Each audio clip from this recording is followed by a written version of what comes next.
Donc, hyper formateur. Tu vois, moi, je pense qu'en 5 ans, j'ai pris 15 ans d'XP, quoi. Et puis de l'autre côté, on te demande de modifier ta nature et de modifier tes réflexes cognitifs ou tes réflexes de tempérament. Ça, clairement, on n'est plus que dans de l'information, on est dans de la nature. Et on n'est pas psy, tu vois. Donc, on te voit très peu t'exprimer sur les enjeux de qualité logicielle. La vie, c'est de faire des paris. Je vois que tu as l'habitude de manier le mic.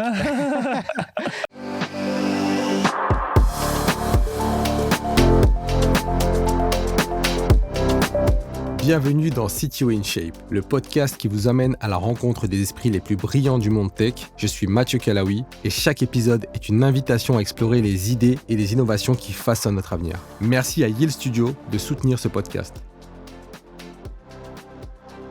Salut à tous, bienvenue dans ce nouvel épisode de CTO in Shape. Aujourd'hui, on reçoit un invité un peu particulier, Mathieu Sanchez, a.k.a. Tronche de Tech. J'ai pas fait Tronche de Cake, j'aurais pu le faire, mais je l'ai pas fait. Avant ça, un gros thumb up, un gros pouce en l'air pour Yield Studio, qui est le sponsor du podcast, sans qui on n'aurait pas un studio aussi bien léché, avec un super son encore une fois et une super image. On ne le verrait pas aussi bien, notre invité. Je me suis maquillé et tout. Hein. Comment tu vas, Mathieu ? Eh ben, écoute, en pleine forme, tu vois, je suis sur Paris 2 jours là, donc tout va bien. Super. Est-ce que on peut rentrer dans le sujet ? Est-ce que je peux te demander de te présenter pour le peu de personnes qui ne te connaissent pas et qui te découvrent à travers ce podcast-là ? Ouais, et écoute, en quelques mots aujourd'hui, donc je m'appelle Mathieu Sanchez, je suis le CTO d'Akazi, du coup qui est ma boîte, j'en parlerai peut-être un peu plus après. Ah, c'est ta boîte Akazi ? Non, pardon, non, c'est la boîte où je travaille. Ah, ok, d'accord, ok. C'est pas ma boîte. Et je suis effectivement, comme tu as dit, hôte du podcast Tronche de Tech depuis un peu plus d'1 an maintenant. Voilà. Ok, ça marche. Et qui cumule combien d'épisodes aujourd'hui ? Est-ce que tu as une idée ? Ouais, j'en ai sorti un hier, donc 32, tu vois. 32 épisodes, ouais. Ok, donc c'est ça. Plutôt bien actif, quoi. Ouais, une fois toutes les 2 semaines, en gros. Une fois toutes les 2 semaines, c'est quand t'as un travail à temps plein à côté, tu vois, c'est un peu le rythme max que je peux faire. Donc, j'aimerais bien faire plus des fois, mais une fois toutes les 2 semaines, c'est bien, quoi. D'accord, ok. Et ce podcast-là, il est quand même assez particulier. J'ai toujours des petites anecdotes avec des histoires trépidantes. Est-ce que tu peux nous donner un peu juste le... Ouais. Donc en gros, Tronche de Tech, l'idée c'est c'est des interviews un peu comme toi, tu vois, mais axé un petit peu sur des retours d'expérience. Et l'idée que j'avais derrière la tête, c'était de dire, en gros, il se passe quand même plein de trucs dans notre vie de tech qui peuvent être un peu dont on parle jamais en fait, notamment tu vois des incidents de production, ce genre de choses, tu vois des piratages, bref des trucs comme ça. Et j'avais envie que je trouvais qu'il y avait aucun endroit où les gens racontaient ça, et donc c'était un petit peu ça que je voulais essayer de raconter. Donc c'est pas forcément toujours tous les épisodes comme ça, mais globalement c'est quand même ce que je vais chercher chez un invité, tu vois. J'essaye de trouver c'est quoi les pires souvenirs de ta carrière, ou tu vois les grosses bêtises que t'as fait, ce genre de choses, quoi. Ouais, je suis hyper fan. Moi, c'est sûr que tes posts sur LinkedIn, ils me teasent à chaque fois. Je dis ça, je suis qu'est-ce qui se passe ? Attends, je vais prendre un verre d'eau. Ouais, voilà, j'essaye de faire la promo. C'est toi qui les écris, tes posts ? Ouais, c'est moi qui écris mes posts. C'est assez ouf, hein. Ouais. C'est ainsi où je faisais la remarque à un collègue la fois, j'ai dit mais il faut qu'il fasse un petit e-book avec ses histoires avec Montagnard, parce que c'est incroyable. Ouais, écoute, les histoires, on y reviendra peut-être. C'est vrai que c'est un truc qui me titille pas mal, ouais. Ok, pas mal. Mais écoute, ce podcast-là ici, CTO in Shape, on invite des CTO, des founders ou qui ont un peu cette casquette-là, ou des VP Tech vraiment très quali. Okay. J'ai vraiment voulu t'inviter parce que j'ai voulu en plus creuser un peu plus ton rôle chez Akazi. Ouais. Est-ce que tu peux nous en dire un peu plus ton rôle de CTO en fait chez Akazi Ouais, donc chez Akazi, Akazi, peut-être pour t'expliquer un petit peu ce qu'on fait. Akazi, on est un expert comptable, donc on est une fintech. Mais derrière, on est un cabinet d'expertise comptable. Donc la particularité de ce cabinet, c'est qu'on a notre propre tech, donc on développe notre propre outil, et on a une équipe technique pour ça. La boîte, quand je l'ai rejoint, c'était au tout début, il y avait Jonathan qui est le fondateur, il y avait 3 techs qui étaient déjà là, et il y avait un designer, en gros. Tu vois. Okay. Donc petite équipe, et donc moi j'ai rejoint à ce moment-là, donc mon rôle, si tu veux, un petit peu en tant que... Alors pardon, j'ai pas fini sur ce que fait Akazi, mais cabinet d'expertise comptable, spécialisé freelance et indépendant. Donc si tu veux, la différence par rapport à un cabinet comptable traditionnel, c'est que nous, vraiment, notre cœur de métier, c'est freelance indépendants. Donc les gens vraiment qui sont tout seuls dans leur boîte, dans leur entreprise. Et c'est pas les micro-entrepreneurs, c'est vraiment... Des comptables freelance. Ouais, exactement. Tu m'as appris quelque chose, il y a un marché de comptables. Le comptable, il a dit, moi, je vais être freelance, je vais compter tout seul. Enfin, en fait, je vais faire mon truc tout seul, quoi. Tu peux... Non, pardon, c'est nous, on est comptable spécialisé pour les freelances indépendants. C'est-à-dire nos clients sont des freelances indépendants. Okay, voilà. okay. Un expert comptable, il peut faire tout type de structure, normalement. Nous, on se spécialise dans cette particularité-là. Donc, on est vraiment, tu vois, spécialiste des problématiques des freelances indépendants. Donc, demain, un développeur freelance peut très bien aller voir Akazi. Voilà, c'est ça. Si vous avez du coup de pub, vous êtes freelance, si vous voulez demander à Mathieu, il sera en mesure de vous ravi de voilà. Donc, voilà. Donc, et si tu veux, c'est vraiment l'idée, c'est de dire, donc le marché du freelancing, c'est un marché qui est en plein essor. Et l'idée, c'est de dire, toi, ton objectif en tant que freelance, c'est pas de te concentrer sur l'administratif, c'est de te concentrer sur ton métier, de développer ton business, de créer une activité rentable en gros. Et du coup, nous, on décharge toute cette partie-là, en plus en te conseillant, en t'accompagnant de ta vie de freelance pour faire évoluer ta boîte. Parce qu'en fait, généralement, tu vois, être freelance, c'est pas un truc statique où tu as ta boîte, et voilà, tu peux, mais souvent, au bout d'un moment, tu vois, quand tu commences à avoir des revenus, tu essaies de développer, de faire d'autres types de choses, de placer ton argent, de prévoir ta retraite, ce genre de choses. Et donc, nous, on accompagne les freelances aussi dans ces démarches-là. D'accord, incroyable. Je le savais pas. Ouais. C'est incroyable, hein. C'est vrai qu'on ne savait pas, mais ok. Et est-ce que tu peux nous parler un peu des étapes clés qui t'a amené en fait à avoir ce poste de CTO aujourd'hui? Ok. Je te laisse tirer la cinématique. Ouais, alors c'est donc si on refait un peu mon parcours, donc c'est une longue histoire. J'ai 38 ans, tu vois, donc il s'en est passé des choses. Moi, mon premier un petit peu souvenir, c'est tu vois, genre je savais pas encore lire, tu vois, et il y avait déjà un ordi à la maison. Mon père, en fait, très tôt, genre j'avais 5 ans, tu vois. On avait un Amstrad, donc un Amstrad, si tu vois. J'avais un Amstrad aussi. T'avais un Amstrad aussi. J'avais un Amstrad que ma mère avait ramené. Avec la disquette dans le clavier, tu te rappelles? Voilà, exactement. La disquette dans le clavier, la souris, ça existait pas encore. Enfin, en tout cas, moi, j'en avais pas. J'avais la manette, un joystick. Ouais, joystick, exactement. Oui. Non, mais t'avais le même ordi que moi, c'est pas possible. Et je me rappelle que il y avait un bouquin c'est pas un bouquin de code vraiment, mais un bouquin de programme en fait. C'est-à-dire qu'en fait, tu ouvrais ce bouquin, et à l'intérieur, il y avait des programmes, le code de programme, tu vois. Il y avait genre, je sais pas, une centaine, tu vois. Et moi, ça me fascinait un peu, et je m'étais dit, je vais essayer d'en recopier un dans l'ordi pour voir ce que ça fait, tu vois. Donc, je te dis, je savais pas lire. Donc, en fait, c'était des hiéroglyphes. Donc, je prends le programme le plus court, donc il tenait sur une page, tu vois. Et en fait, je le tape, mais tu vois, le truc, c'est que il n'y avait pas de sauvegarde, il n'y a pas de machin, donc je le tape en faisant hyper gaffe, parce que si je fais une erreur à un moment, il n'y a rien qui marche, tu vois. J'ai quand même ce souvenir que j'avais cette compréhension-là.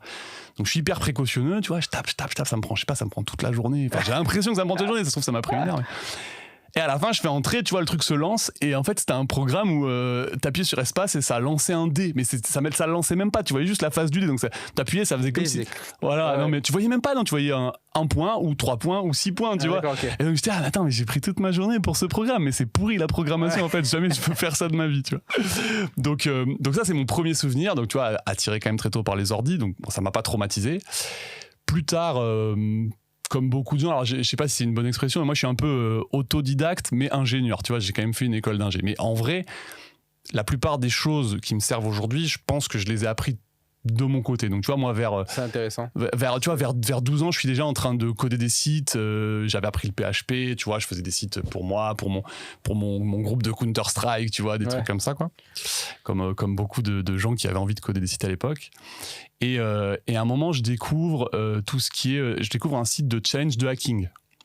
Tu vois, donc à l'époque, il n'y en avait pas beaucoup, en fait, c'était le début. Donc en gros, c'est un site où tu t'inscris et tu dois trouver les meilleures manières de hacker le site. Tu vois, et donc je fais ça, je me rappelle, ça me prenait un temps de ouf, tu vois, genre il y avait même des challenges de cryptographie. Moi je ramenais mes trucs de cryptographie en cours, tu vois, au lycée, et puis je faisais ça toute la journée, tu vois, c'était vraiment donc passion. Et je me suis retrouvé à travailler sur ce site-là après, en fait. En gros, les gars m'ont dit, on a besoin de 2 personnes de plus. Moi je dis, bah moi je veux bien, donc j'ai travaillé pendant travailler. J'avais quel âge à ce moment-là? J'avais 16 ans, tu vois. 16 ans, okay, ouais. Donc je travaillais pas, enfin, on n'était pas salarié, mais en tout cas, je contribuais, tu vois, au site déjà, et tout, machin, on codait pour le site. Et ce qui est rigolo, c'est que, si tu veux, à l'époque, il y avait un petit peu ce côté, les vrais tech, et puis nous qui faisions des sites de hacking pour le grand public, un peu. Et c'était pas très bien vu par les gens qui étaient, entre guillemets, des vrais hackers, tu vois.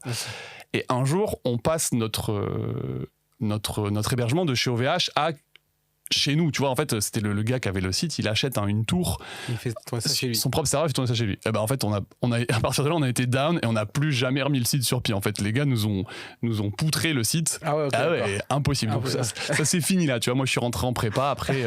Bref, on a laissé tomber. Mais voilà. Donc, du coup, ça, c'était un peu mes premières expériences de pro, je sais pas si on peut appeler ça pro, ouais, pro dev, ouais, voilà, en tout cas de faire un truc concret que d'autres gens voient et tout, donc c'était vraiment cool, j'en avais un bon souvenir. Et après, bon, je fais une école d'ingé, tout ça. Et en fait, ce qui est rigolo, tu vois, c'est que donc j'avais fait du code, tu vois, je pouvais, en fait, en gros, t'as l'impression que mon chemin, c'est d'aller dans le développement, tu vois, classique. Okay. Sauf qu'en fait, moi, je fais une école d'ingé et je sais pas, à l'époque, c'est plus pareil maintenant, mais à l'école d'ingé à l'époque, t'as l'impression que dev, c'est pas un métier pour un ingé, en fait. Moi, je sors avec ce sentiment-là de l'école d'ingé, tu vois. Quand tu sors de l'école d'ingé, dev, c'est un peu le... Même en rentrant, tu vois, même en sortant de prépa, déjà, j'ai l'impression qu'en fait, c'est pas pour moi. Tu vois, je me dis... En fait, à la fois, c'est un côté... le métier de dev, c'est un métier un peu de pisseur de code, en fait. Il y a un peu ce côté-là, tu vois. C'est marrant parce que...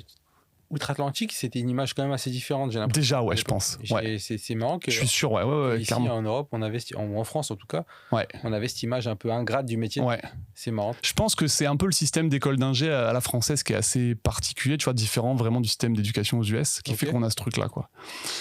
Et donc j'ai ça, et puis après j'ai fait des sites, tu vois, et en fait moi j'avais l'impression que le métier de dev web c'est faire des sites, tu vois, faire des sites, et à un moment c'était ça, tu vois, en fait quand j'avais 16 ans, moi j'avais des potes, ils étaient partis à 16 ans, ils avaient quitté le lycée pour bosser là-dedans, ils faisaient des sites en fait tous les jours, ils faisaient site pour un cabinet d'avocats, site pour un journal, tu vois, ce genre de truc, et ça me faisait pas kiffer plus que ça.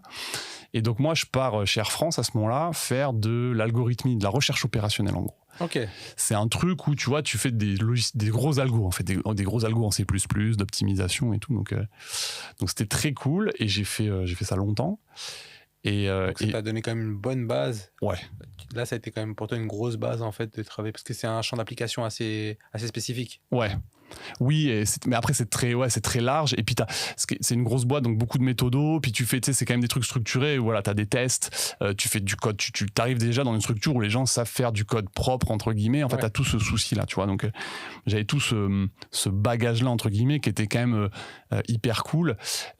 Simplement après Air France c'est pas forcément peut-être mon tempérament, tu vois, en termes d'entreprise, et je me rappelle un truc qui m'a traumatisé Air France, qui est une des raisons pour lesquelles je suis parti, c'est en gros, tu vois, à un moment, je me retrouve dans une situation où je code plus vraiment. Tu vois, je suis plutôt un peu chef de projet / consultant. Donc, je vais voir des gens et ils me disent, nous, on a tel problème, on voudrait que tu nous dises comment tu peux nous aider avec du code, quoi. Concrètement, donc nous, on faisait des simulations. Par exemple, imagine un truc, tu dis, je voudrais savoir combien ça coûterait si je changeais la structure de mes vols. Donc, tu vois, tu as tous tes vols le matin, par exemple. Tu as plein de vols le matin qui viennent fider des passagers pour des vols du midi, par exemple. Okay. Donc, tu as une structure comme ça, des vols Air France. Et du coup, il y avait des scénarios pour dire, OK, qu'est-ce qui se passe si on change un petit peu le fonctionnement? Donc, on déplace des vols, etc. Donc, nous, on venait créer des prototypes, en gros, des petits outils très codés vite fait, tu vois, pas des trucs industrialisables, pour leur dire, oui, ce scénario est bien, ce scénario est pas bien, etc. Bref. Et je me retrouve sur un projet où, tu vois, je devais estimer l'intérêt du projet, dire ok, combien ça va rapporter à la boîte, tu vois. Est-ce que si on lance le développement de ce projet donc industriel, combien ça va rapporter, et du coup on travaille, on estime que ça va rapporter, je sais pas, 2 millions par an, tu vois. Okay. Et on commence à un peu se lancer dans le truc, et puis un jour moi je découvre qu'en fait on s'est planté dans les simulations, c'est pas 2 millions, c'est 300 000 euros par an, tu vois. Donc tu vois, ça change tout. Okay. Ça change tout, gros le truc plantage, quoi. Bah, gros plantage, tu vois. Et donc quand je dis ça, bah moi, qu'est-ce que je fais, tu vois, j'ai deux choix. Soit je dis rien et on y va, puis personne ne s'en apercevra jamais, tu vois. Après, soit le gap, il est abyssal quand même. Ouais, là, énorme. Bah, en gros, au lieu que ton truc soit rentable en 2 ans, il est rentable en 10 ans, tu vois. Donc, bref, tu vois, c'est ça. Donc, tu n'investis pas le même argent dans ce projet-là, quoi. Et donc, en fait, moi, je vais voir tout le monde. En fait, je leur dis, écoute, désolé, c'est 300 000. En fait, voilà, on arrête tout, quoi, tu vois. Donc, soit on réinvestit pour retrouver d'autres endroits où on peut gagner de l'argent, soit on arrête, en fait. Et donc, je dis ça, on arrête, tu vois. Et en fait, je me rappelle très bien de mon évaluation annuelle, tu vois, de mon boss, et je me fais défoncer pour ça, tu vois. Il t'a poutré, quoi. Ouais, complètement.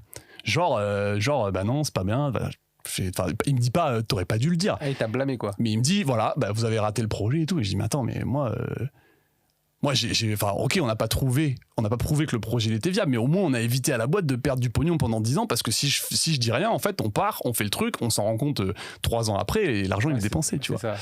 Et donc ça, tu vois, c'est un peu la payer ton honnêteté, quoi. Ouais, c'est ça. Mais tu sais, c'est la culture de entre guillemets pas le droit à l'erreur et puis en plus tu caches du coup ça m'encourageait à cacher mes erreurs, tu vois. Enfin moi c'est pas ce que je voulais faire. Donc c'est un des trucs et donc qui est pas inhérent du tout à Air France, qui est juste voilà comment ça s'est passé avec ce boss là, tu vois. Mais je me rappelle que c'est un des éléments déclencheurs qui fait que que t'as voulu arrêter. Ouais, je me dis en fait je veux pas aller plus loin avec de toute façon. De toute façon ça attire plus les Aujourd'hui, on regarde pas mal de boîtes qui vont totalement à l'inverse de cette tendance-là, de vouloir blâmer ou de pas accepter l'erreur parce que finalement c'est compliqué de ne pas, enfin c'est impossible de ne pas en avoir, quoi. Ouais, et puis c'est hyper néfaste. C'est-à-dire qu'à un moment, si les gens ils se disent il faut que je cache mes erreurs, en fait, bah du coup qu'est-ce qui se passe ? En fait, tu fais des erreurs, tu te regardes un petit peu. Ils vont plus oser, quoi. En plus, ils vont plus oser. Je pense que ça va être l'effet Ouais, c'est exactement ça, quoi. D'accord. Donc voilà, donc je pars d'Air France et je me retrouve dans le monde des startups. Je me retrouve chez une boîte, je sais pas si tu connais Marcel Chauffeur. Marcel Chauffeur, non. C'est en gros, ça existe encore, hein, c'est une boîte de chauffeurs VTC à Paris. Alors ils sont à Paris, peut-être ils sont à Lyon encore, je sais plus exactement où ils sont. Mais là, tu vois, donc je me remets dans le développement web. Donc là, j'apprends le Ruby de mon côté, tu vois, alors j'en avais jamais fait. Et je me lance dans cette boîte. Et alors là, je découvre le monde du web tel qu'il est maintenant, c'est-à-dire t'es pas en train de faire juste des sites web, t'es en train de faire des applications, quoi, tu vois. Donc là, l'idée c'est de construire une appli où t'as un client qui peut réserver une course, un chauffeur qui reçoit la course sur son téléphone, qui peut l'accepter, la refuser, etc. Tu vois, ils sont guidés l'un vers l'autre. En gros, le chauffeur est guidé pour son point de départ, le client lui il voit le chauffeur approcher. Enfin, en gros, c'est Uber, quoi, tu vois. Ouais, t'avais différents tenants, donc finalement c'est une application assez complexe en vérité. C'est hyper complexe. C'est hyper complexe. Et en fait, et c'est là que je découvre la complexité de ce monde-là. Là, t'as le chauffeur, t'as le client et t'as la personne en back-office aussi, tu vois, qui surveille, qui vérifie quand ça va pas, qui fait le service client et tout. Donc, t'as ces 3 acteurs à coordonner.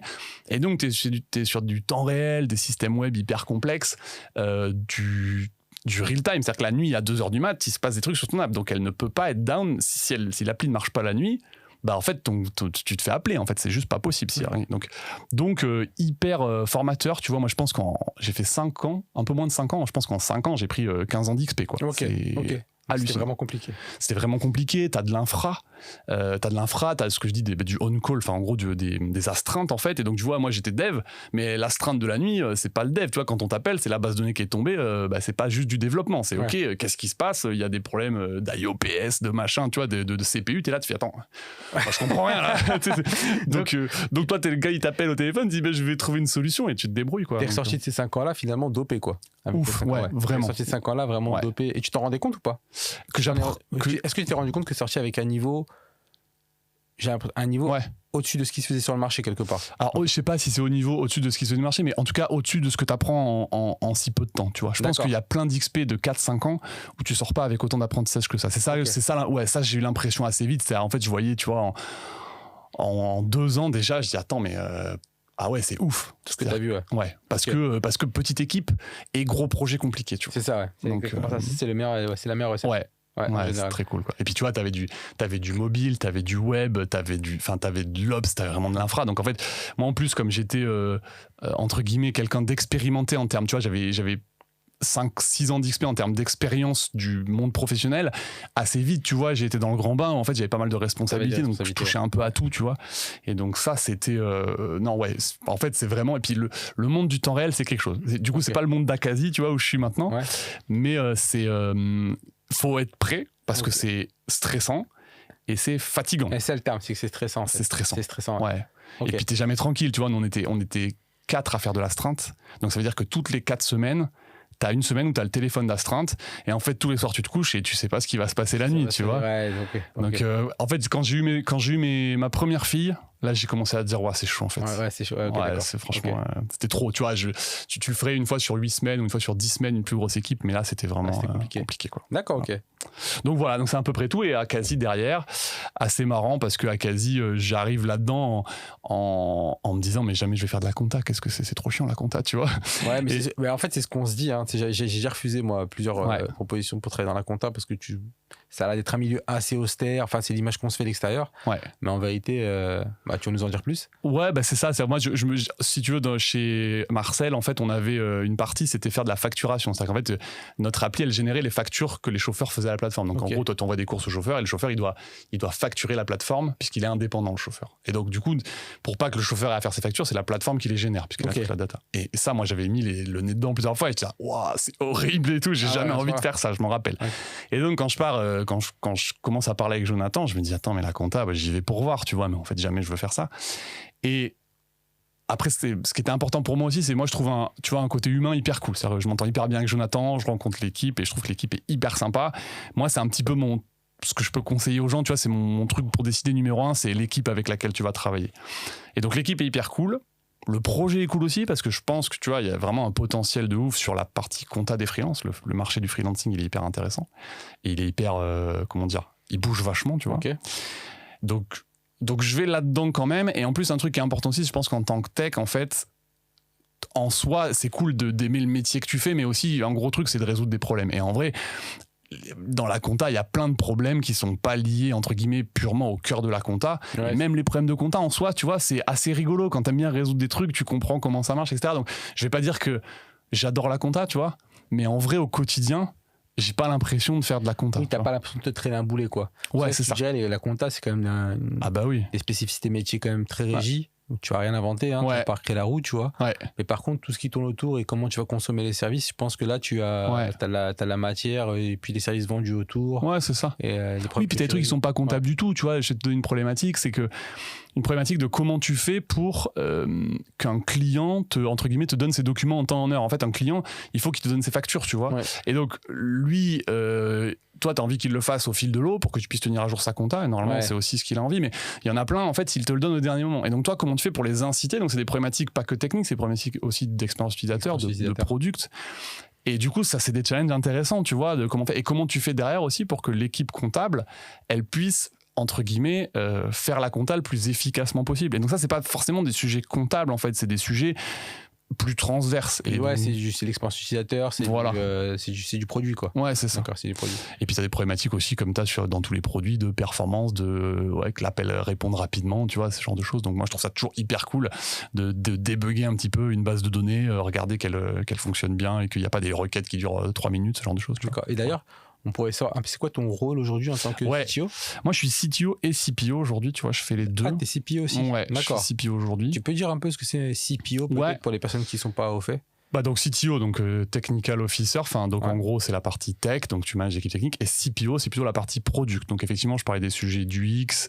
Donc l'idée, c'est plutôt le CPO, son rôle, ça dépend des tailles de boîte, mais concrètement, c'est d'arriver à comprendre le problème des utilisateurs de ton appli et le traduire en les bonnes fonctionnalités, en fait, de comprendre vraiment et de prioriser tout ça, parce que tes utilisateurs ont plein de problèmes différents, mais lesquels, toi, tu vas essayer de trouver lesquels sont les plus importants et lesquels sont les vrais problèmes, parce qu'évidemment, ton utilisateur, il sait jamais vraiment quel est son problème, enfin, j'exagère, il sait pas jamais, mais souvent, il va te donner plein d'indicateurs, et c'est à toi de réussir à faire le tri là-dedans pour dire c'est quoi le problème numéro 1 qui va rendre mes utilisateurs contents, efficaces, et qui va aussi, et tu veux servir ta boîte aussi, c'est-à-dire qu'en fait, des fois, c'est peut-être pas le problème le plus important pour ton utilisateur, mais peut-être que pour ta boîte, en fait, c'est celui-là qu'il faut résoudre en premier parce que c'est lui qui te permet de servir tes objectifs métiers, quoi. D'accord, donc tu vas comprendre et réconcilier en fait les priorités product en termes de valeur entre les utilisateurs et la boîte, en fait. Exactement. Ouais, exactement. Et du coup, tu vois, quand il y a les utilisateurs, mais tu as aussi ton équipe marketing qui a des besoins, tu as ton équipe commerciale qui a des besoins, tu as ton équipe back-office qui a des besoins, et tu as tes utilisateurs clients, en fait. Donc, quand je dis utilisateurs, c'était back-office. Mais du coup, tu vois, tu as un panel à, entre guillemets, satisfaire, et tu as la vision de l'entreprise qui est généralement donnée par le CEO. Et toi, ton but, c'est, en tant que product, c'est hyper dur, c'est de naviguer dans tout ça et finalement de proposer aussi une roadmap, parce qu'en général, tu t'es en accord avec les autres acteurs, tu vois, avec les autres C-level pour la valider, mais de proposer une roadmap, une direction qui, elle satisfait tout le monde, mais elle est optimale. En tout cas, c'est celle qui satisfait le mieux tes enjeux métiers. Okay. Quoi. Voilà. Ça marche. Et au niveau des équipes, je sais que à Quasi, il me semble, vous communiquez quand même pas mal, ou tu communiques, parce que je te suis quand même pas mal, sur des équipes assez juniors. Ouais. C'est vrai que de l'extérieur, on pourrait se dire, en fait, ils ont des équipes juniors, comment vous arrivez en fait à...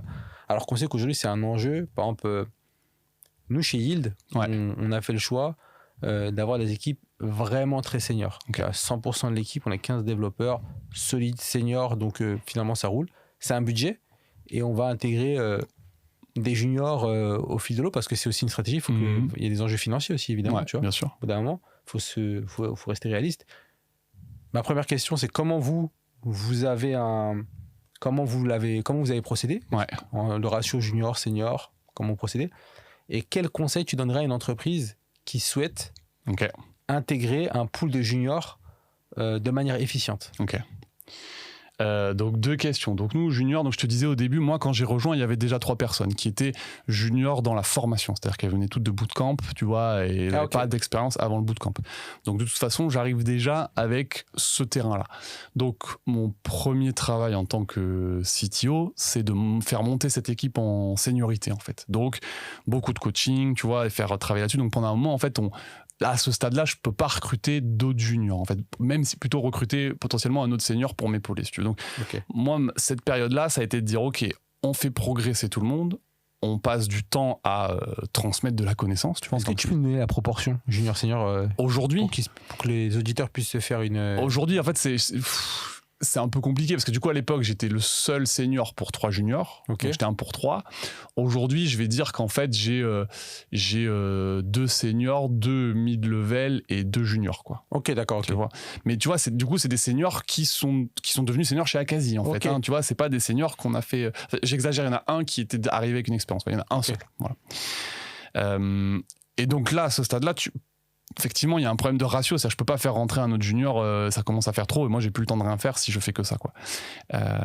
Et donc, derrière, pour revenir à ta question de aussi pourquoi on prend des juniors, donc il y a des enjeux de difficulté de recrutement. C'est-à-dire qu'en fait, trouver des seniors, c'est pas forcément simple. Et effectivement, ça coûte cher aussi. Et en fait, il y a la vraie raison, c'est que... Enfin, la vraie raison. Je sais pas si tu avais vu ce cadran-là où ils expliquaient... ils mettent en fait un cadran 4-4 comme ça et tu as les soft skills et les hard skills, en gros. Et du coup, donc ce qu'on te dit, c'est quelqu'un qui a ni les soft skills ni les hard skills, t'as pas trop envie de le recruter. C'est logique, quoi. Et tu as beaucoup de boîtes qui recrutent des gens qui ont des hard skills, mais pas les soft skills, en fait. Tu vois, parce que c'est hyper séduisant, quelqu'un qui est hyper expert technique, qui connaît super bien un sujet. Voilà. C'est hyper... Et donc, tu as des boîtes, je pense à Uber, justement, que j'ai un peu lu sur eux. Tu vois, tu sais qu'ils ont beaucoup fait ça, tu vois, et qu'ils avaient des problèmes après de relationnel concrètement dans la boîte, en fait. Et, voilà. Et après, tu as le cadran soft skills où tu as soft skills. Donc, j'ai les soft skills et j'ai les hard skills. Donc, ça, c'est le cadran de ouf, tu vois, c'est génial si tu as quelqu'un comme ça. Mais bon, souvent, quelqu'un comme ça, il coûte très, très cher. Vraiment, c'est compliqué. C'est rare et c'est des pépites, quoi. Ouais, c'est ça. C'est plus compliqué à avoir, c'est plus compliqué à garder. En plus. C'est plus compliqué à garder, mais ok. Voilà. Et donc reste le cadran où t'as les soft skills, mais t'as pas les hard skills. Et en fait, ce que te dit, je sais plus c'est la personne qui a fait ce truc-là, mais Mathieu Nebral avait partagé ce truc. En tout cas, moi, c'est comme ça que je l'ai découvert. Et ils te disent, en fait, allez plutôt sur les personnes qui ont des soft skills, mais pas encore les hard skills, que l'inverse, en fait. Parce que les gens qui ont les soft skills, souvent, c'est ceux qui vont pouvoir acquérir le plus rapidement les hard skills. Dans l'autre sens, c'est beaucoup plus difficile. Quelqu'un qui a les hard skills, mais qui n'a pas acquis de soft skills ou qui n'a pas, c'est difficile en fait de le faire progresser sur cet aspect-là. Oui, ça me semble assez logique parce qu'en fait, d'une part, tu vas acquérir des dimensions très techniques, totalement décorrélées de ton tempérament et de ta nature. Ouais. Et puis de l'autre côté, on te demande de modifier ta nature. Ouais. Et de modifier tes réflexes cognitifs ou tes réflexes de tempérament, ça, clairement. Et ça, c'est juste en fait tellement ancré, on n'est plus que dans de l'information, mais on est dans de la nature. Ouais, en fait. C'est ça. Donc ça me semble totalement logique. En fait, ça relève, et puis c'est logique, mais tu vois, ça relève, en fait, travailler sur ces soft skills, ça relève presque de la psychologie, en fait. C'est un autre, truc. C'est de la psychologie. C'est de la psychologie, clairement. C'est ça. Et on n'est pas psy, tu vois. Donc, quand t'es manager, t'es un peu psy quand même. T'essayes un peu de comprendre comment fonctionnent les gens et de les aider. Mais je pense que c'est beaucoup plus difficile en tant que tech, de devenir un manager psychologue qu'un manager technique. Tu vois. Donc c'est un peu ça qui est conseillé, et c'est là où je me retrouve un peu. Et donc c'est un peu ce qu'on fait nous. C'est-à-dire qu'en fait, moi, ce que je vais chercher, c'est des gens qui... Ce que je teste beaucoup en entretien, même en entretien technique, c'est les soft skills. Est-ce que tu poses des questions? Est-ce que tu comprends et pas forcément, je sais que tu sais pas faire aujourd'hui. Mais par contre, est-ce que je sens chez toi un potentiel de curiosité, de progression, de poser les bonnes questions? Parce que les gens qui posent les bonnes questions, ils progressent très vite, en fait, tu vois. Alors que ils ont compris le problème. Exactement. En général. Et ils ont pas peur, tu vois. Ils ont pas peur de pas savoir, en fait. C'est ce qui est hyper important. Et donc moi, c'est aussi ça que je prône. Et en plus, tu as aussi souvent des profils. Moi, j'ai eu des profils en reconversion qui sont intéressants, des gens qui ont déjà une expérience professionnelle et donc qui ont peut-être plus de recul que quand on sort d'école. Tu vois, quand on sort d'école, en fait, t'as jamais travaillé. Bon, il y a une maturité à acquérir. Et ces gens-là, ils ont déjà cette maturité-là. Ils ont juste pas le pan technique. Et le pan technique, je dis pas qu'il est facile, mais il y a un chemin pour tout le monde pour l'acquérir, je pense, tu vois. Ouais, il y a un chemin, mais c'est vrai qu'il y a un enjeu quand même sur. Là, je viens de challenger un peu ce que tu dis. Il y a un enjeu quand même sur. Jusqu'à quel niveau est-ce qu'il va être capable de l'acquérir, déjà d'une. Mais ça, on va dire que tu peux filtrer. Maintenant. Le problème, il est multifactoriel dans le sens où, ok, il a la capacité, mais est-ce que j'ai la capacité? Est-ce que moi, j'ai le vivier capable de transmettre? Ça, c'est sûr. Parce que finalement, c'est récepteur-émetteur, émetteur-récepteur, et c'est, enfin, ils se managent un peu les deux. Ouais, c'est sûr. Donc, c'est un comment dire, c'est un tuyau, quoi. C'est-à-dire qu'en fait, tu vois, moi, je suis arrivé avec montrer cet exemple de transmission. C'est-à-dire que moi, je suis venu, voilà, et donc en fait, l'équipe en place a cette image de qu'est-ce que c'est le lead, en fait. Mais c'est hyper. Et ils le reproduisent, tu vois. Ça fait complètement sens, en fait, pour genre. Aujourd'hui, j'aime bien. On dit beaucoup que les équipes sont très horizontales, mais je pense pas que c'est la vérité. Parce que dans le sens où aujourd'hui, c'est très vertical dans la culture. Ça reste toujours très vertical dans la culture. Tu peux être le plus horizontal possible. Si tu as un CTO qui est antipathique, ou un CEO qui est antipathique, ou une direction, peu importe, qui est antipathique, qui est associable, qui critique ou qui est pas dans la culture, qui est dans la culture du blâme, dans toute l'entreprise, ça va transpirer la même chose. C'est clair. Ça va se transpirer. Tu peux avoir l'entreprise la plus horizontale du monde, ça ne change rien. Mais je vais te dire un truc qui est rigolo, c'est que, tu vois, donc moi, j'ai un rôle de CTO, donc je suis quand même le supérieur hiérarchique, entre guillemets, tu vois. Et mais j'essaye après tu vois, bref, en fait, on s'entend bien, tu vois, là, on a fait un dîner ensemble, enfin bref, on se comporte quand même comme des potes avec l'ensemble de l'équipe. Je suis pas, tu vois, je suis pas sur un piédestal, en fait, il y a pas un truc du chef. Et pourtant, c'est rigolo, je repère, et ça me fera rigoler parce que ça se trouve, l'équipe, ils vont écouter le podcast, mais en fait, des fois, je sais qu'ils reprennent des expressions que j'ai moi. C'est-à-dire qu'en fait, quand on fait le DSM le matin, je finis toujours par c'est tout pour moi, tu vois, depuis longtemps. Et la plupart, ils ont commencé à reprendre ce truc de c'est tout pour moi. Et en fait, c'est hyper. Alors, on a souvent ce mécanisme de. C'est pas forcément que du chef, entre guillemets, tu vois, mais c'est rigolo quand même ce mécanisme, à quel point tu vois que tu influences les autres avec des petits détails. Et donc, quand tu montres que c'est important pour un lead de transmettre parce que tu l'as fait, les gens ils reproduisent cette attitude aussi. Donc c'est hyper important. Moi j'ai toujours été dans ce truc qui est assez, je pense, qui devrait couler sous le sang, de l'idée par l'exemple, quoi. Faites ce que je fais, tu vois. On dit faites ce que je dis, pas ce que je fais, c'est justement ce qu'il faut pas faire. Mais moi c'est ce que vous allez probablement faire un peu comme moi parce que vous avez l'impression c'est aussi ce que je valorise. Ça va être, tu sais que ton chef entre guillemets valorise un certain truc, donc toi tu sais que pour être valorisé tu vas te comporter de cette manière-là. Je pense que c'est hyper important. D'accord, ok. Et pour revenir sur la deuxième partie de ma question qui était si demain une entreprise venait à absorber les juniors, en fait on change de paradigme parce que ça va être un choc pour les seniors en place, pour les personnes c'est souvent plus un choc pour les personnes en place que pour les personnes qui rentrent. Tiens, j'ai une charge, je dois prendre lui, je dois le former, je dois passer du temps. Et si tu as un réflexe d'être un peu ce que j'ai dit tout à l'heure, antipathique, tu vas critiquer très facilement. Toi, qu'est-ce que tu donnerais comme conseil au niveau de l'entreprise, au niveau de la communication, pour un senior, qu'est-ce que tu donnerais? Parce que toi, tu as des personnes qui l'ont naturellement, en fait, cette capacité à être très patient, à être dans la communication, à être empathique.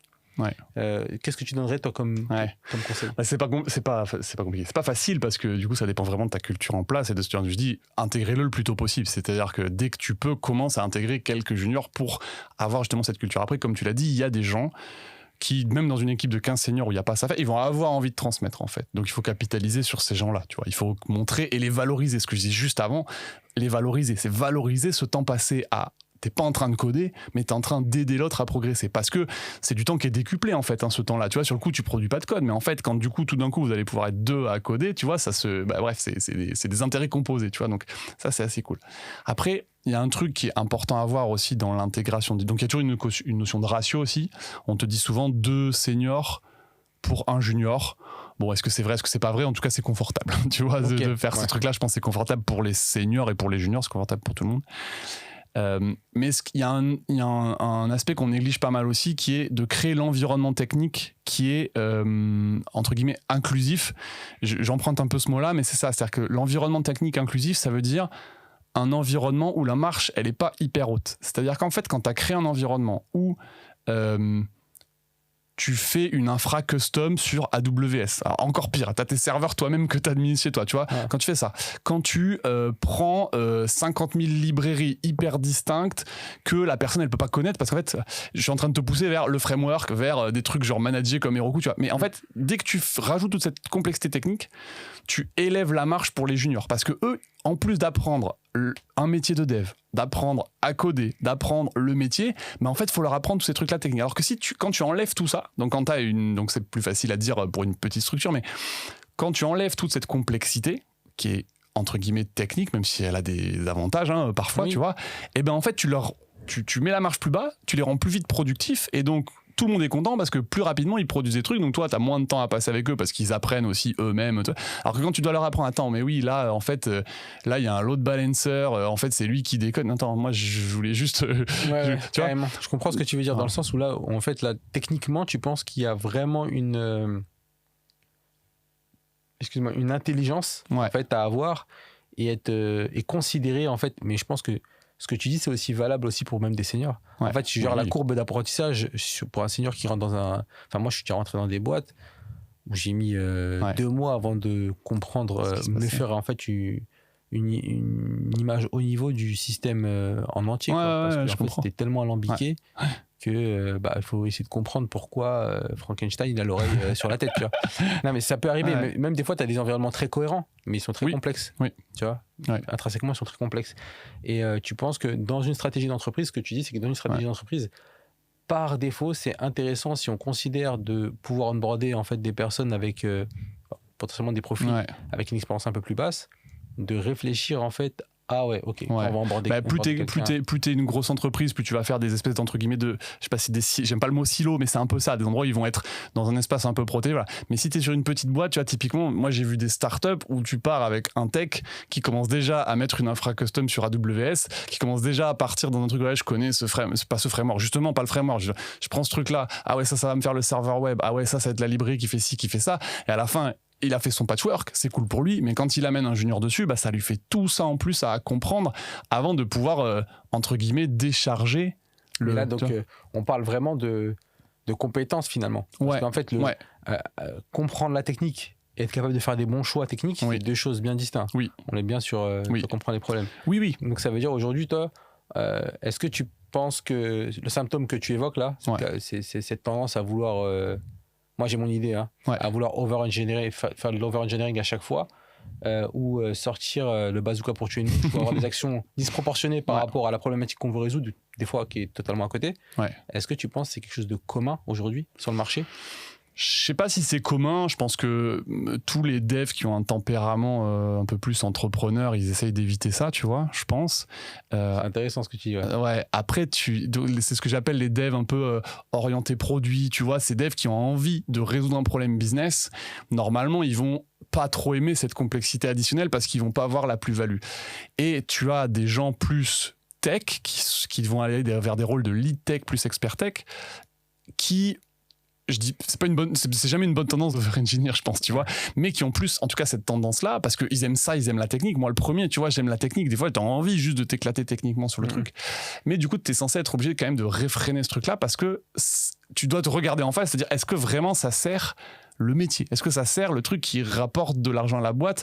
Et si ça le sert, est-ce que c'est à court terme, à moyen terme ou à long terme? Parce qu'en fait, si tu fais un truc qui servira dans 3 ans et qu'entre-temps, du coup, t'as empêché tous les juniors de monter en compétences, toi, tu vas devoir le maintenir pendant tout ce temps-là, etc. Tu vois, voilà, en général, ça sert jamais au bout de 3 ans. c'est pas à la fin. C'est ça. Mais du coup, il y a ce côté, tu vois, avoir toujours une réflexion de... quelle est l'utilité réelle de ce que je fais et pourquoi je la fais, et avoir l'honnêteté intellectuelle de te dire est-ce que je le fais parce que ça sert ou est-ce que je le fais parce que ça m'éclate, tu vois. Oui, bien sûr, évidemment. Je comprends, moi tant mieux si ça t'éclate, mais en fait des fois il y a un moment il faut aussi que tu dises non, là je le fais parce que ça m'éclate, on n'a pas vraiment besoin, ou est-ce que je le fais parce qu'en fait c'est le nouveau truc à la mode et que du coup j'ai envie de le tester et pour marquer sur mon CV, tu vois. Donc voilà, donc à nouveau je vais pas juger que c'est bien ou c'est pas bien, mais je trouve qu'il faut se poser la question et être honnête vis-à-vis de soi quand tu fais un truc comme ça, et bon des fois tu le feras quand même, tant pis, mais bon voilà. D'accord, je vais changer d'un peu de sujet, je vais repartir sur la partie avant d'aller sur la partie peut-être podcast que tu faisais et creuser un peu dedans, je voulais avoir un peu toi ta vision sur déjà je voulais savoir, est-ce qu'à Akazi vous êtes en remote ou en full présentiel? Moi, je suis en full remote. On est 2 en full remote dans l'équipe technique. D'accord. Moi, je viens de temps en temps à Paris, tu vois, mais je suis à Bordeaux maintenant. Ok. Donc ça se fait. Mais comme tout le monde, on a été une entreprise pendant le Covid où on a fait beaucoup de remote, forcément, tu vois. D'accord. Et aujourd'hui, c'est à la carte. C'est-à-dire qu'en fait, on essaye quand même d'avoir les gens, nous typiquement l'équipe tech, tu vois, elle a le mardi réservé pour elle. Et ça veut dire que le mardi, il y a quelques gens des autres équipes qui viennent, mais toute l'équipe tech a des spots. Parce qu'en fait, on a des bureaux qui sont un peu plus petits que la taille de l'équipe. Donc en fait, si tout le monde vient, il manque 5 postes, tu vois, un truc comme ça. Ok, les bureaux ils sont à Paris, c'est ça? Ouais, ils sont Ok. à Paris, ouais.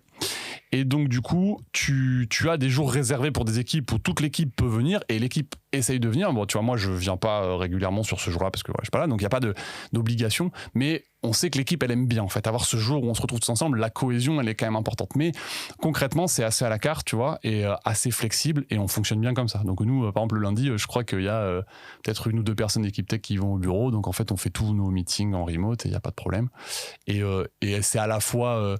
je pense qu'il y a une notion d'efficacité. Après, il y a une notion de confort de vie pour chacun. C'est-à-dire que, tu vois, on habite plus ou moins loin et tout. Et en fait, on aime bien aussi... En fait, tu vois, la question du remote, il y a aussi une question d'âge. C'est-à-dire qu'en fait, j'exagère aussi, j'ai caricaturé, mais souvent quand tu sors d'école, en fait, t'as envie d'aller au bureau, de retrouver cette ambiance où il y a des gens et tout. Quand comme moi, t'as un papa, tu vois, avec une famille et 2 enfants, je suis content de voir mes enfants, de moins faire de trajets, ce genre de choses, quoi. Donc on est un peu à la carte, vraiment. Enfin, on est un peu à la carte, on est complètement à la carte avec ce jour où les gens essayent de venir pour se retrouver, quoi. D'accord, ok. Et aujourd'hui, au niveau des... Mais c'est intéressant ce que tu me dis parce qu'encore une fois, parce que j'ai de plus en plus, j'ai eu énormément en fait de personnes que j'ai interviewées à travers le podcast et d'autres podcasts, et puis j'ai eu des discussions avec des potentiels invités. Il y a beaucoup plus d'entreprises en full remote ou qui fonctionnent à la carte, et j'aime bien ce terme-là, plus que hybride finalement, qui fonctionnent très bien comme ça, qui tournent très bien comme ça et qui ne reviendront pas en arrière parce que c'est structurant, finalement. C'est un élément structurant parce qu'ils peuvent travailler avec un élément qui est à Avignon, un élément qui est en Espagne, un élément qui est à Paris, et ils ont cette capacité d'avoir cette flexibilité de venir pour se retrouver quand c'est nécessaire. Ouais, c'est ça. Et ben, après, nous, tu vois, on est content, quoi. La notion d'échange aussi, on l'a fait à travers des team building. On fait des team building réguliers, tu vois. 1 fois par mois, on a une soirée à Quasi, tu vois, où tout le monde se retrouve. Et ça fait partie des moments. En fait, tu veux pas te retrouver pour te retrouver forcément pour bosser, tu vois.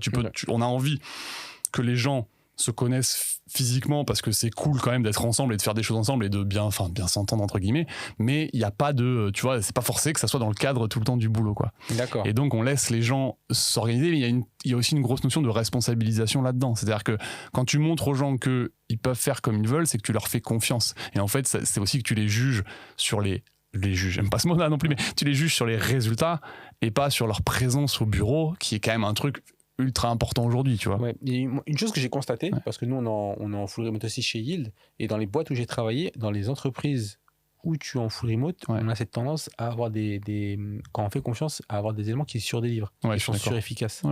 Et ça, c'est assez... qui prennent des initiatives aussi. Proactifs, qui prennent des initiatives, etc. Et tout. Oui, clairement. Donc on n'a jamais vraiment mesuré ça. Enfin, je pense que c'est compliqué de mesurer ça en vérité. Mais ok, bon, en tout cas, merci pour ton retour d'expérience par rapport à ça. J'aimerais... juste avant de rebondir sur le sujet du podcast, j'en ai encore une qui vient s'intercaler là.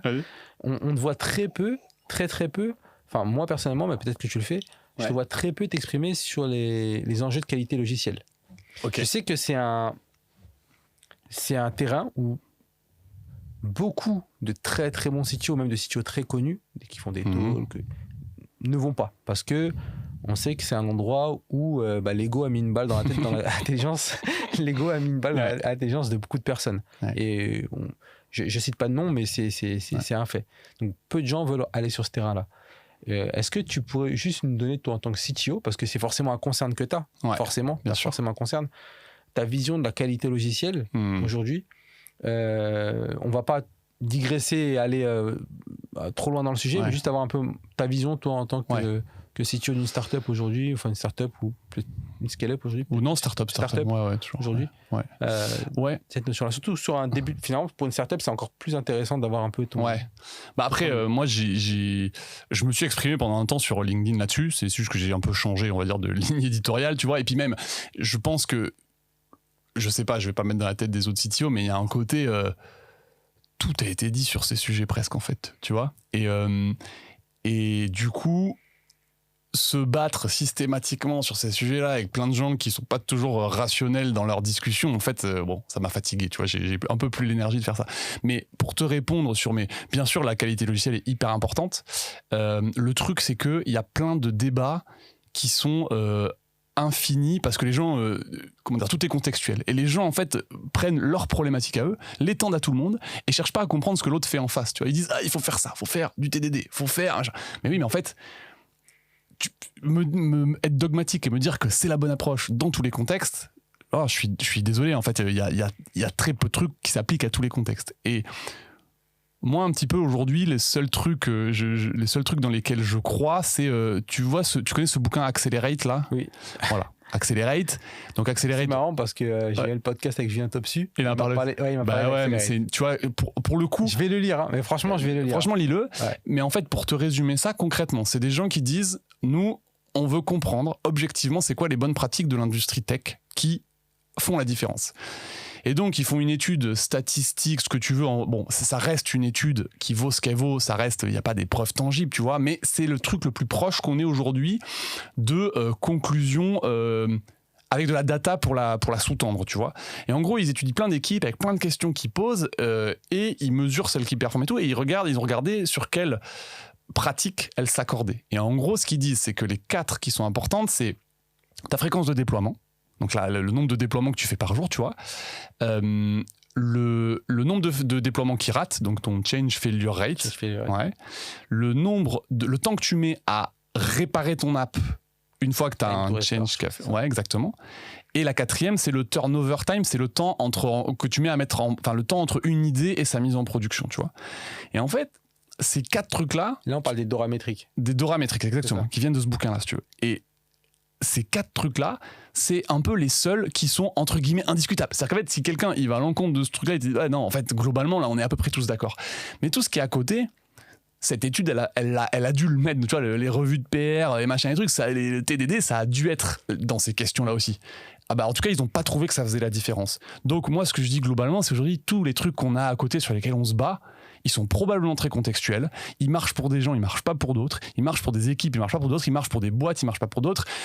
Mais se battre pendant 1000 ans pour ça, en fait, il faut juste regarder à la fin ce que ta pratique elle a comme impact sur ces métriques dans ton équipe. Au niveau du business, voir un petit peu c'est quoi les retours, en fait, le ROI. Exactement. Et donc, du coup, tu vois, moi, c'est un peu ça le truc, c'est que du coup, maintenant, les gens aiment bien faire un peu monter la sauce dessus avec plus ou moins d'honnêteté intellectuelle, ouais. Tu vois, c'est pour se faire remarquer et tout machin. Mais globalement, c'est des sujets où moi, j'aime bien en discuter avec des gens sensés, tu vois, mais sur LinkedIn notamment, compliqué, fatigant, voilà. Et puis même, ça me fait moins marrer, c'est-à-dire c'est des sujets, moi je les ai beaucoup vus, je les utilise beaucoup dans ma boîte, c'est-à-dire dans ma boîte on a bien sûr des soucis de qualité, on est toujours là à regarder nos PR, à dire comment on progresse, comment on ferait mieux ce truc-là, ce code il est pas assez lisible, pas assez maintenable, etc. Mais on fait aussi des trade-offs, tu vois, c'est-à-dire que des fois on dit, ok, il est pas ouf ce code.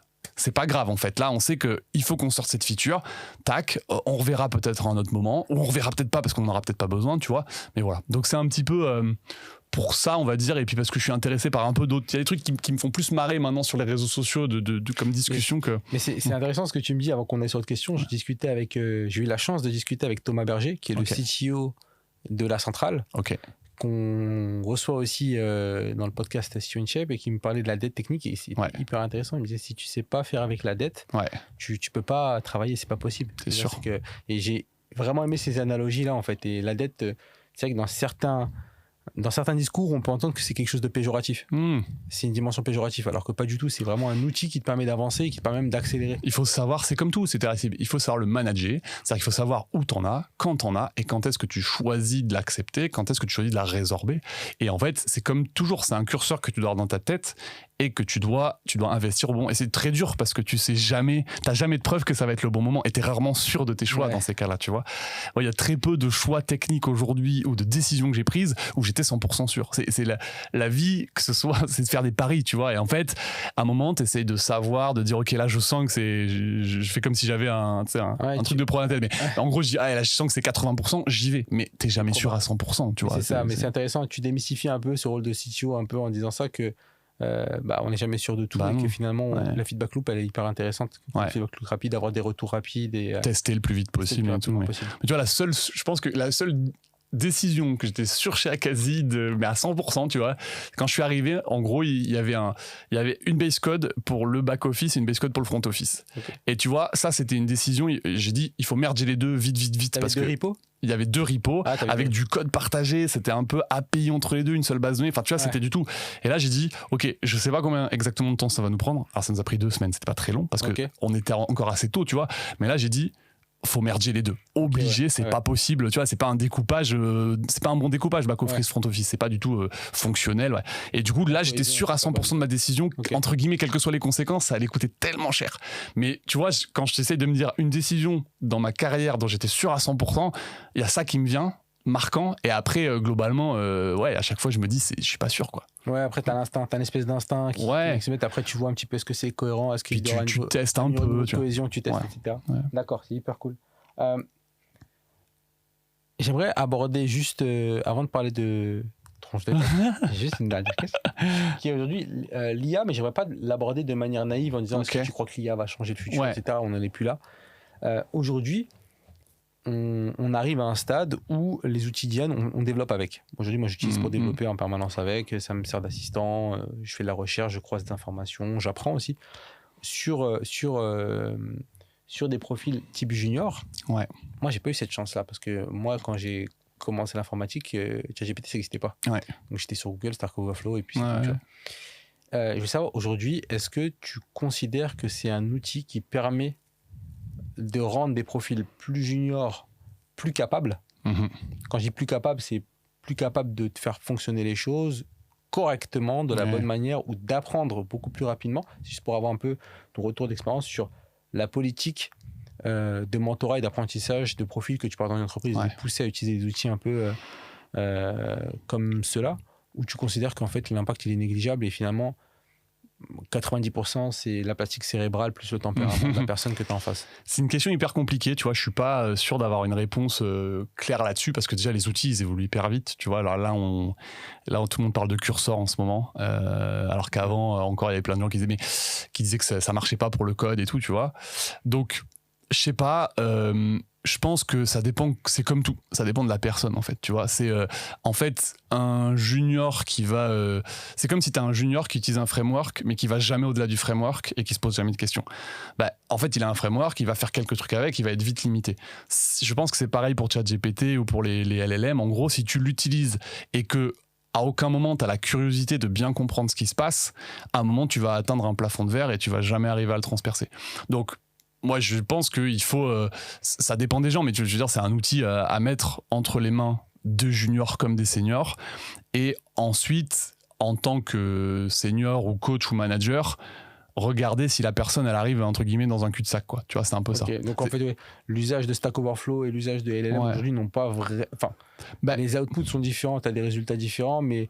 la capacité et la curiosité des personnes qui l'utilisent, ça reste toujours modulo, la personne qui va consommer ces services-là, en fait. Je pense, et après, tu as toujours un truc qui est à la fois à double tranchant avec ces trucs-là, c'est que l'intérêt, c'est que je trouve que l'intérêt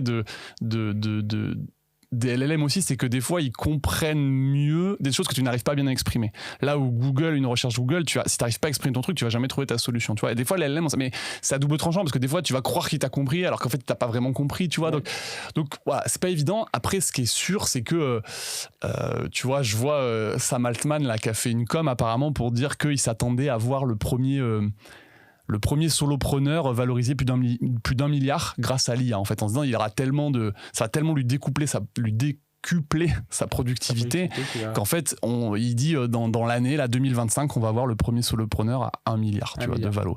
Donc clairement c'est des outils qui décuplent. Moi j'ai interviewé, c'est pas encore sorti, Jean-François Pilou sur Tronche de Tech qui est le fondateur de Comment ça marche, tu vois. Et il travaille sur un autre truc et il m'expliquait qu'il travaillait énormément avec ChatGPT et du coup tout seul, là il a une app iOS, une app Android, un back-end en Go alors qu'il savait rien faire d'aucune de ces technos et il me dit je suis productif de ouf, tu vois, je vais à une vitesse, mais bah parce qu'il est compétent déjà, tu vois, mais ça lui décuple sa productivité dingue, quoi, tu vois.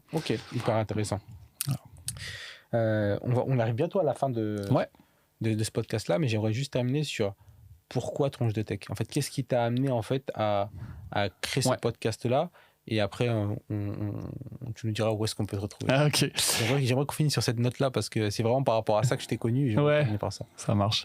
En fait, Tronche de Tech, donc moi je suis un grand consommateur de podcasts depuis longtemps. Tu vois, j'écoutais, peut-être t'as connu Artisan Développeur avec Benoît Gantôme, tu vois. Donc j'ai commencé un peu avec ça, puis j'écoute tout type de podcasts et tout. Donc voilà. Et je me suis mis à parler sur les réseaux, donc principalement sur LinkedIn, il y a 2 ans à peu près. Et un jour, j'ai fait un post, c'est rigolo parce que je fais un post justement sur de la qualité logicielle. Enfin, je fais un post sur un truc qui s'appelle le Principle of Least Surprise. Tu connais ce truc ? Non. C'est un principe pour bien nommer tes classes, tu vois. Et en gros, l'idée, c'est moi, j'avais fait un post pour expliquer. Donc, pour expliquer le truc, j'expliquais, en gros, le fait qu'il faut dire chocolatine et pas pain au chocolat. Ok. Avec le Principle of Least Surprise. En expliquant, imagine, tu vois, tu veux un pain au chocolat / chocolatine pour Noël et t'envoies ça au Père Noël, tu vois. Le Père Noël, il parle pas français. Donc il dit, c'est quoi ce truc de pain au chocolat là, il regarde les indicos et il cherche pain, il cherche chocolat. Et du coup, à la fin, il a retrouvé un pain au chocolat, il te fout un pain avec du chocolat sous le sapin, tu vois. Alors que si t'avais écrit chocolatine, il aurait pas pu se tromper, tu vois, parce que chocolatine, il y a pas. Voilà. Et du coup, donc ça a fait buzzer parce que c'était rigolo, tu vois. Ouais. Et tout ça pour expliquer donc le Principle of Least Surprise, c'est comment tu nommes tes méthodes, tes variables et tout, pour qu'il y ait le moins de chances possible que la personne qui le lise derrière toi, qui va interpréter, qu'elle se trompe dans la compréhension, tu vois. Et c'est exactement ça, le pain au chocolat, il y a plus de chances de se tromper dans la compréhension que chocolatine. Parce qu'en fait, chocolatine, au moins, si tu comprends pas, tu vas chercher. Pain au chocolat, tu peux croire que tu comprends, alors que t'as pas compris, tu vois. Donc, bref, c'était rigolo. Et tout ça pour dire que ce post me fait remarquer auprès de Terry Michel, qui m'avait interviewé sur son podcast. Donc, c'est la première fois que je faisais un podcast, je crois. Et j'aime bien l'exercice, tu vois. Je me dis, c'est cool. Et je vois son setup et je me dis, ah ouais, en fait, c'est pas si compliqué de se lancer, tu vois. Et donc, moi, je me dis, OK, sur quoi moi je peux parler ? Bon, la tech, normal. Et je fais ce constat que j'expliquais tout à l'heure, qu'il y a beaucoup de podcasts techniques, mais que moi, il ne marche pas bien, tu vois, à écouter. C'est-à-dire qu'en fait, écouter des trucs très techniques, ça ne marchait pas bien pour moi. Et j'avais plutôt envie d'avoir des retours d'expérience. Et donc, c'est là que je me dis, je vais lancer un truc. Et donc, je vais faire des interviews avec des retours d'expérience. Tu vois, je réfléchis à moi un petit peu ce que j'ai vécu pour essayer de faire une liste de questions, de trucs que je peux trouver marrants chez des invités.